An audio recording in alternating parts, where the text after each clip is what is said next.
Hello and welcome to the Beam where curiosity meets conversations, taking us a step further into the future we desire. Today we confront a topic that sits at the intersection of technology, social media, and the fight against terror. A story that goes beyond the volatile nature of things we see in the world today, something very urgent. Simon Ekpa, a name that has dominated headlines from the quiet streets of Finland to the tumultuous road of Nigeria's southeast. Ekpa has wielded technology as a weapon, trying social media and using it as a battlefield. His arrest by the Finnish government sent ripples across continents, but questions linger.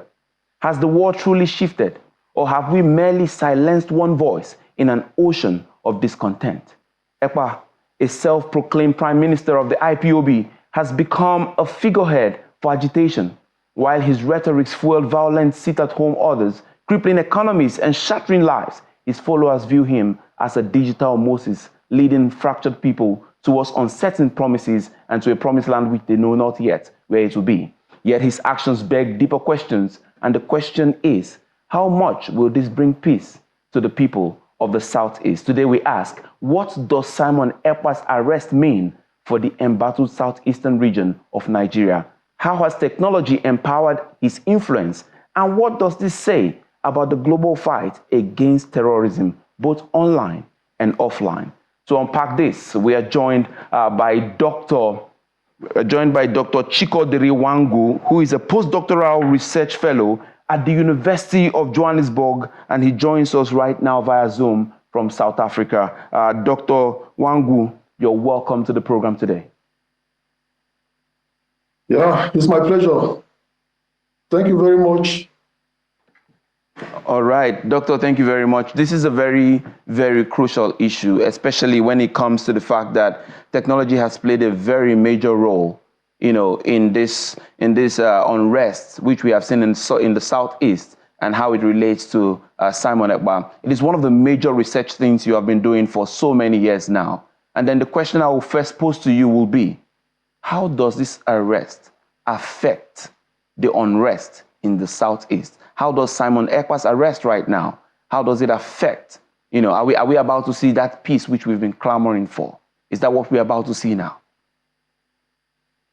Okay, in the first instance, we must understand that what happened last week, that is I think on 21st of November 2024 in Finland, is nothing but an extension of a well-known and a well-established repressive approach of the Nigerian government towards dissent.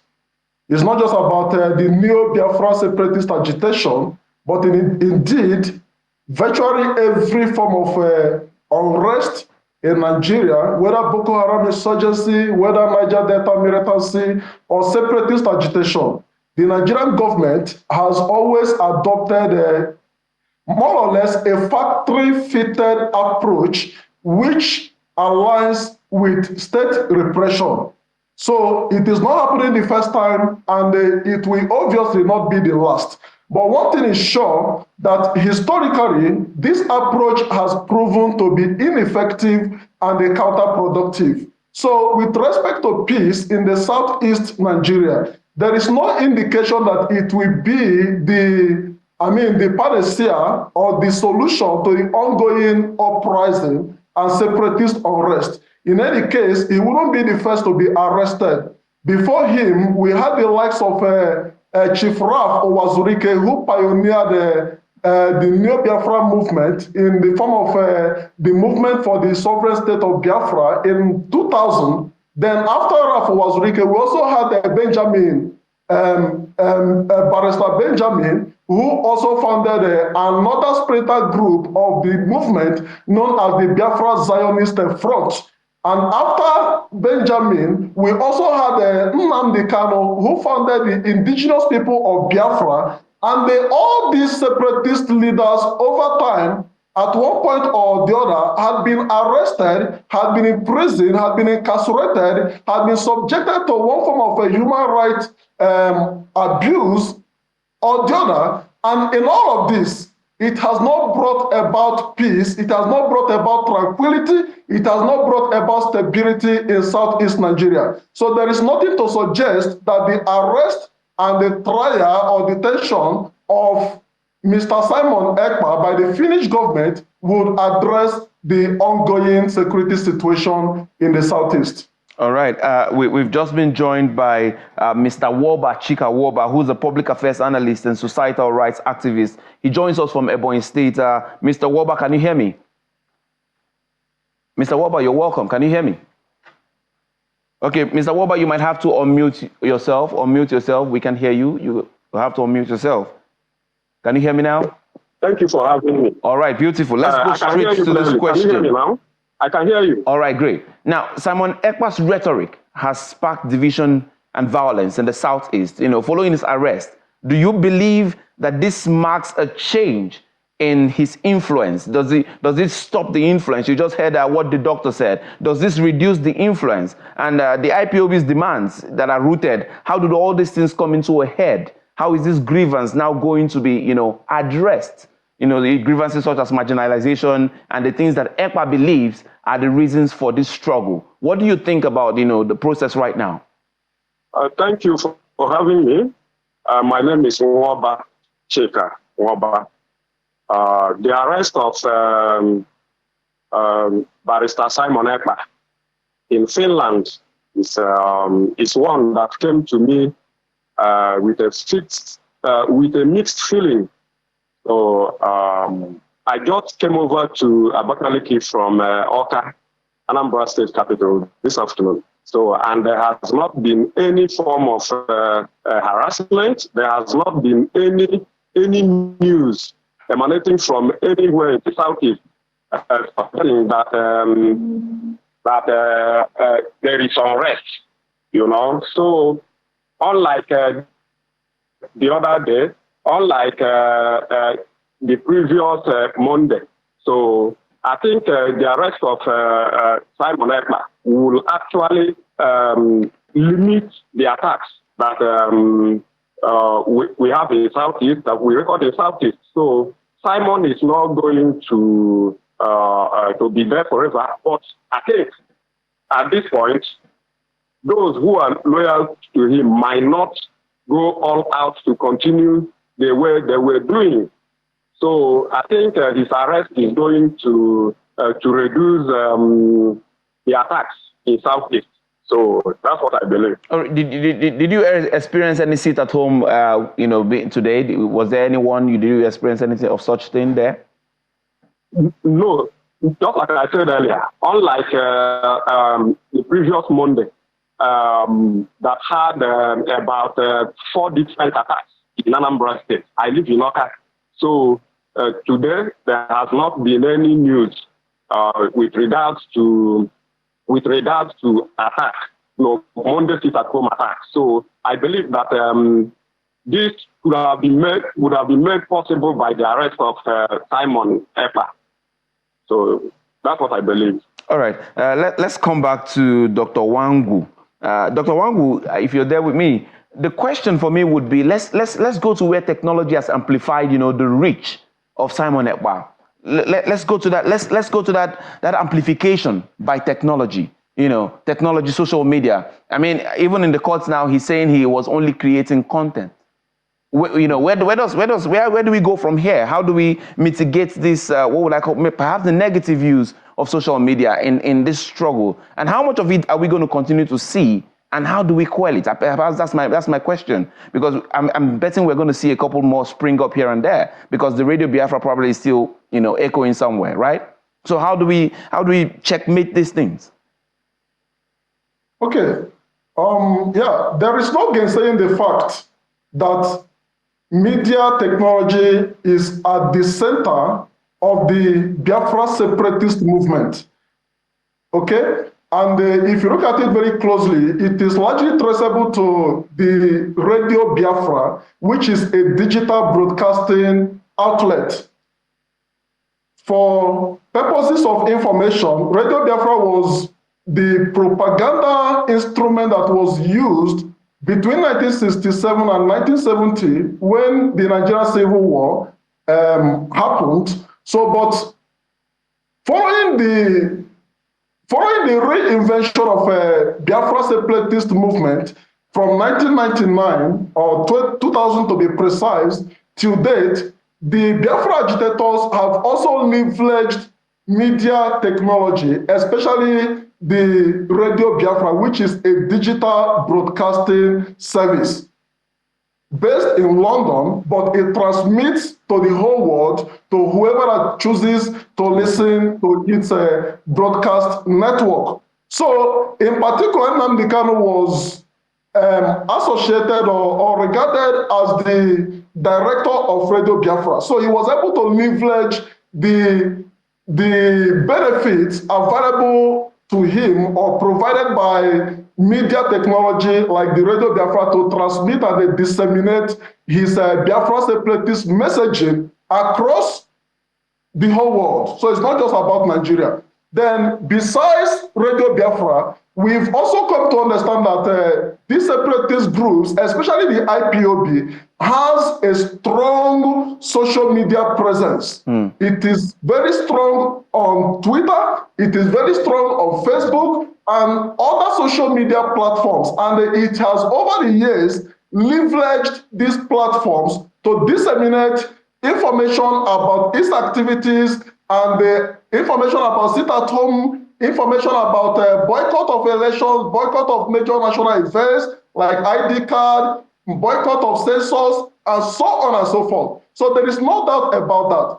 And more recently, Mr. Simon Ekpa has also leveraged social media and the digital technology generally, including webinar, Zoom, where he organizes regular meetings with other members of the movement and where he also engages in fundraising. So these are some of the ways through which the group has continued to survive. So you cannot remove the place of media technology in the activities of the separatist group. So, like you rightly pointed out, media technology and by extension every other form of technology can be used for both positive and negative purposes. Okay? In the case of IPOB, obviously for the members and those whose ideology for those who share similar ideological convictions with it, it sees the advent of media technology as a blessing to the movement and to the messaging, but to the generality of Nigerians who obviously see the activities of the group as subversive and a threat to the integrity of the country, they will see media technology as from a negative point of view. So that is the fact. With respect to controlling negative use of technology or media technology, to be more precise, well, I believe that various social media platforms has a number of control measures. There are a number of things you are not expected to disseminate, to use their platforms and disseminate, like issues that border on terrorism. So why does it seem, sorry, let me interject there. Why does it seem that they did not stop them for too long? Why is it that nobody has stopped that movement on those platforms for too long? Well, the point is that the ownership and the control of these media platforms, social media platforms, are not necessarily subject to the internal jurisprudence or the municipal laws of Nigeria. Okay? Remember in 2019 or thereabouts, there was a statement by the then president of Nigeria, Muhammadu Buhari, regarding Biafra separatist agitators, treating them in the language that they will understand and what have you. And afterwards, there was a ban or restriction by Twitter then. And that, of course, generated a whole lot of furore and the controversy within Nigeria and the outside Nigeria. And that ultimately led to placement of ban on Twitter within the territorial frontiers of Nigeria. All right, So Doc, we're going to hold it and come back quickly. We're going to be taking a break. And when we come back, we're going to be looking more at the impact of social media and technology when it comes to, this, what do you call it now, the terrorism and the threats and the unrest within the southeastern region. Don't go away. Stay with us. We'll be right back.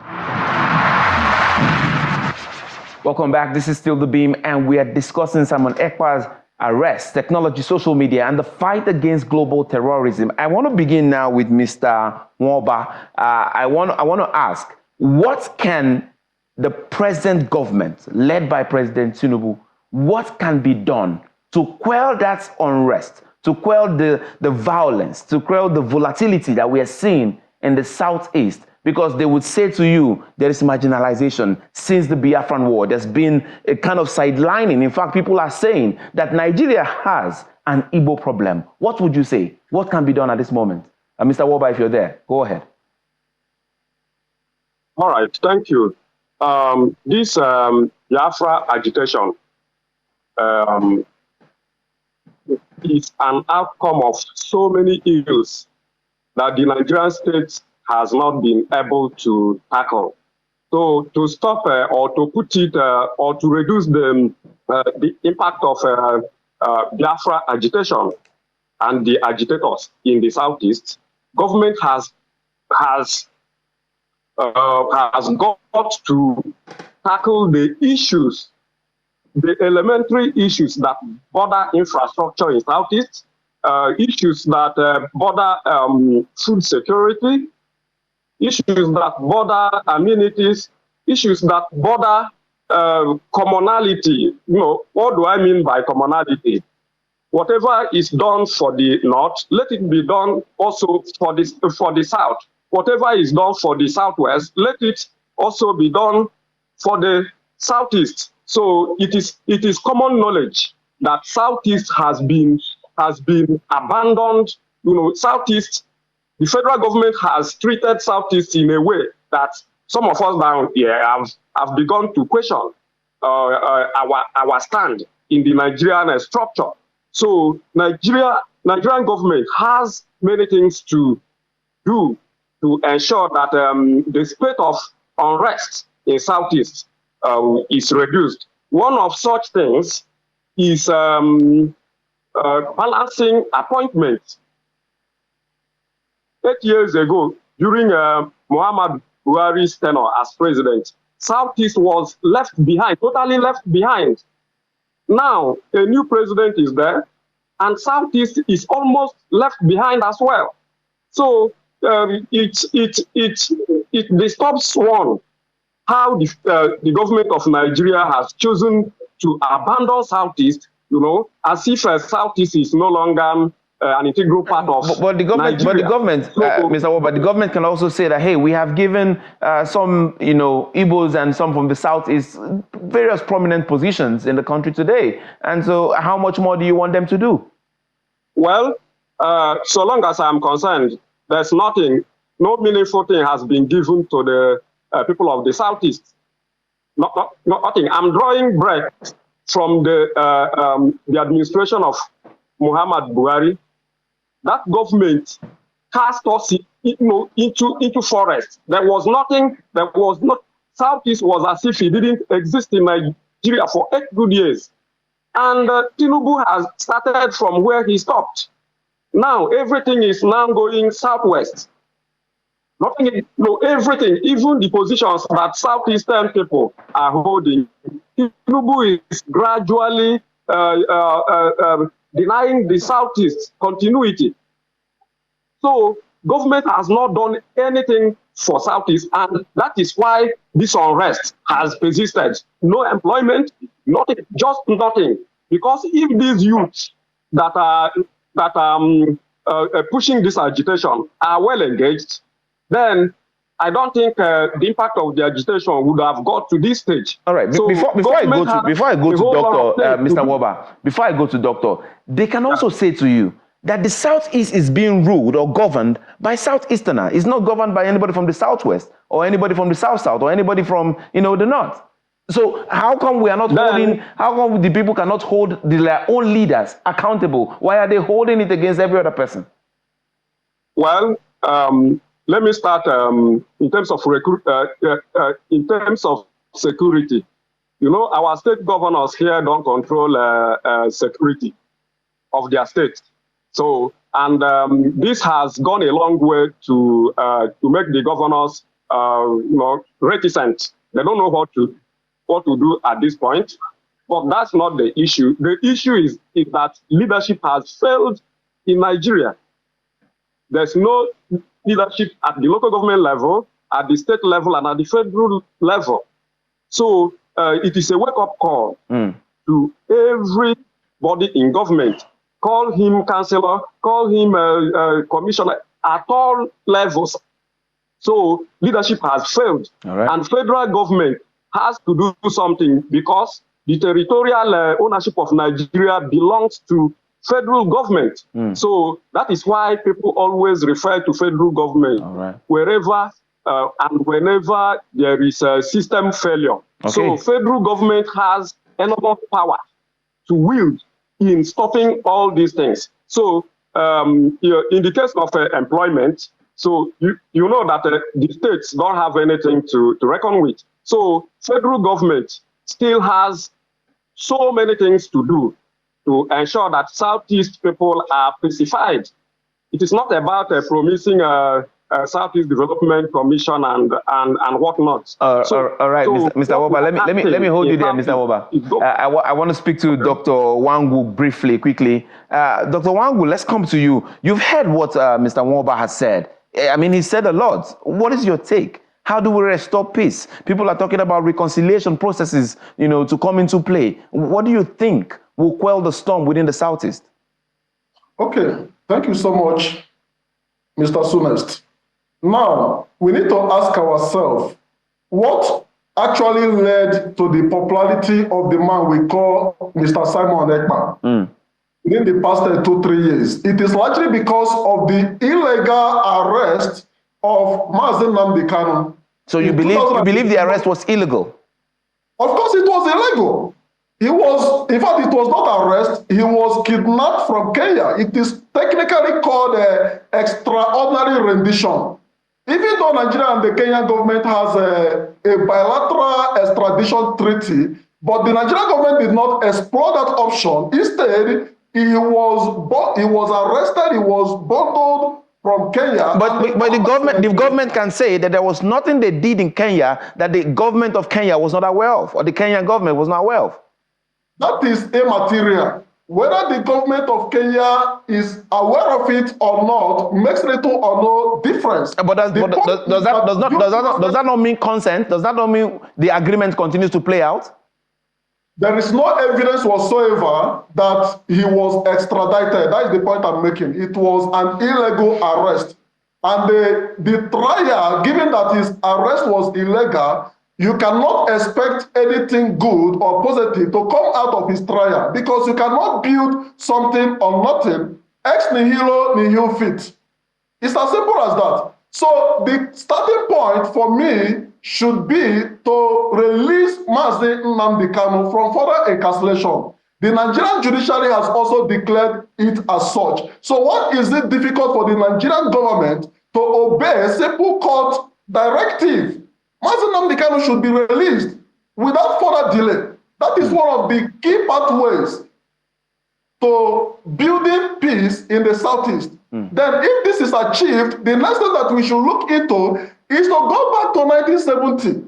After the end of the Civil War in 1970, we had what the then government of Yakubu Gowon called the 3R: reconciliation, rehabilitation, reconstruction, and what have you. Okay, now what we are witnessing today is a reflection of the failure of the 3R policy in 1970s.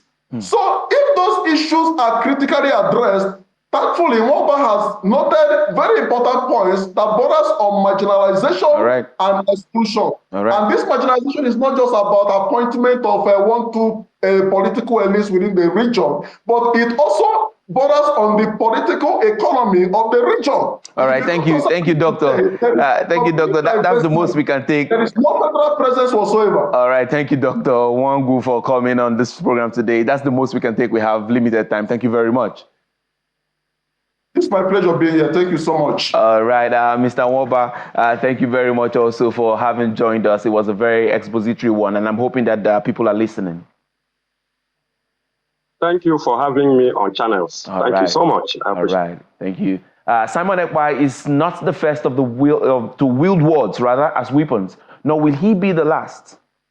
His arrest is a moment of reckoning, not just for Nigeria, but for a world grappling with the new age battleground of social media. The Southeast has long been a region of resilience, but its wounds run deep and the scars are etched for decades of unaddressed grievances. As we close today, let us not forget to fight against terror, not merely about silencing voices, but amplifying hope. It is not about erasing one figure or the other, but to ensure that the system allows for justice. I'm Sunas Nathaniel, and this has been The Beam. Stay engaged, stay focused, and God bless Nigeria. We'll leave you now with our top 5 videos. Catch you next time.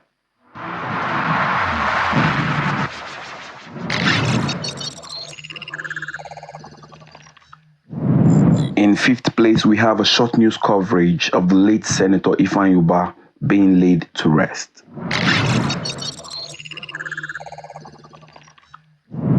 Coming forth on our list is a clip in which we see Chidinma Adesina crediting the Nigerian spirit for her success at the Miss Universe 2024.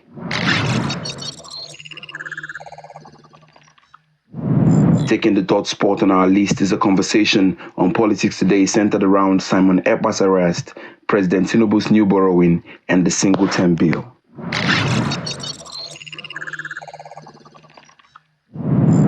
In 2nd place, we see Daniel Bwala in a one-on-one conversation with Shenwa Kimbaloye on Politics Today, as Bwala speaks to his integrity following his appointment to serve in a government he had previously kicked against. The minute I start answering questions that were asked and answered, and then it creates chains of question, then I defeat the very purpose of my appointment. I am now talking about myself instead of talking about the administration of President Bola Ahmed. That is it.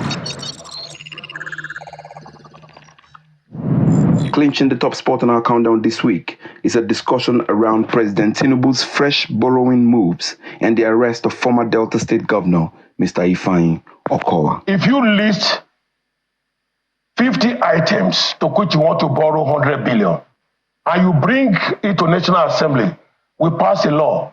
Anyone who spends outside the item listed in this schedule shall face public execution. People will run away from stealing. That's it on our countdown today. Join us next week for more.